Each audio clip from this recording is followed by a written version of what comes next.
As I reflect on my spiritual journey and how it has shaped my work in the world, there are 10 key moments that come to mind. 1. I rejected everything I had learned and started from scratch. This was the beginning of my personal search. 2. I looked for something that is timeless, time-tested, and yet timely for today's world. Something I could hold on to forever in this constantly changing world. 3. The Bhagavad Gita. This became my personal book of instructions, the thing that I turned to in times of difficulty.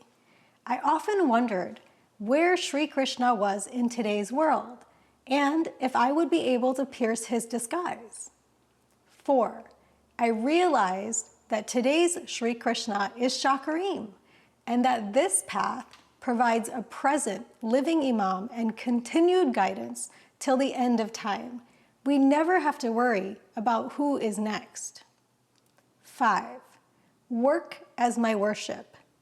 I accepted a voluntary position to work at a children's hospital in Kabul, Afghanistan. For the first time in my life, I felt the absolute working through me. I became a global citizen, identifying with people and stories from every part of the world, and finding within each of them a piece of myself. 6. Oneness. I moved to Nairobi and worked on the Integrated Health System project in East Africa. I spent time understanding Mawlana Shah Karim's work around the world, and most importantly, the why.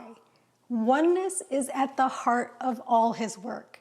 This is why he created partnerships, networks, and systems. 7. Sri Krishna and Imam Ali. Their words are mirror reflections of each other. Another aha moment. 8.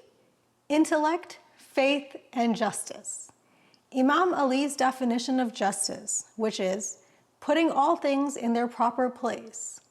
He writes, only one who sees things as they truly are is able to put them in their rightful place. I applied this to my understanding of attachment styles.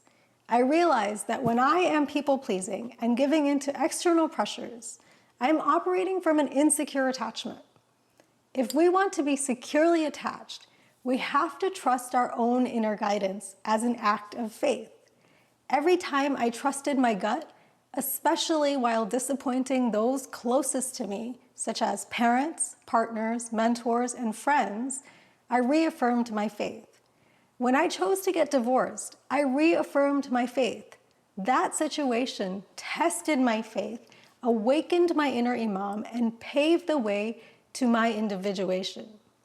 As long as my faith remained strong, I found the support I needed. 9. Din and dunya integration.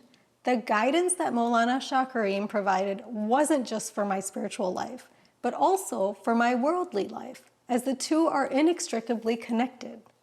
He advised us to seek out new areas of knowledge and stressed the importance of research and innovation in driving the knowledge society. This is why I became an applied behavioral scientist and then an attachment specialist.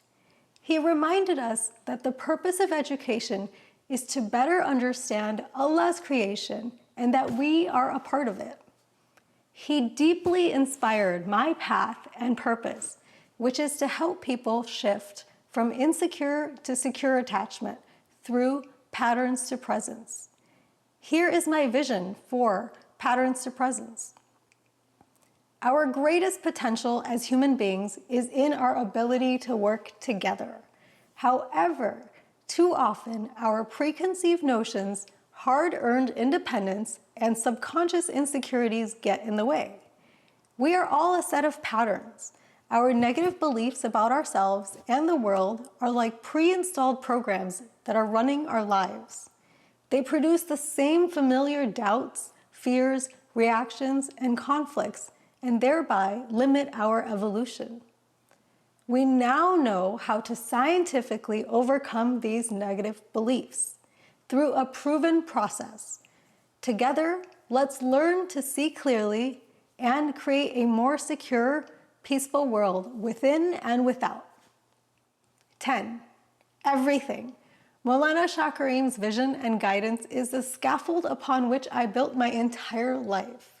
And despite thinking about this for so long, I'm not able to fully describe the impact his guidance, love, and leadership has had on my life.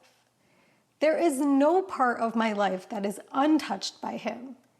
He spoke in a way that my brain understood, and maybe not immediately, but when I put in the time to read, research, and dive deep into the concepts that he introduced, I got it, and it all made sense.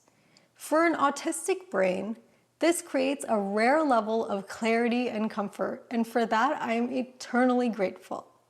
I bow in reverence to the Absolute for his continued divine guidance in every age and time.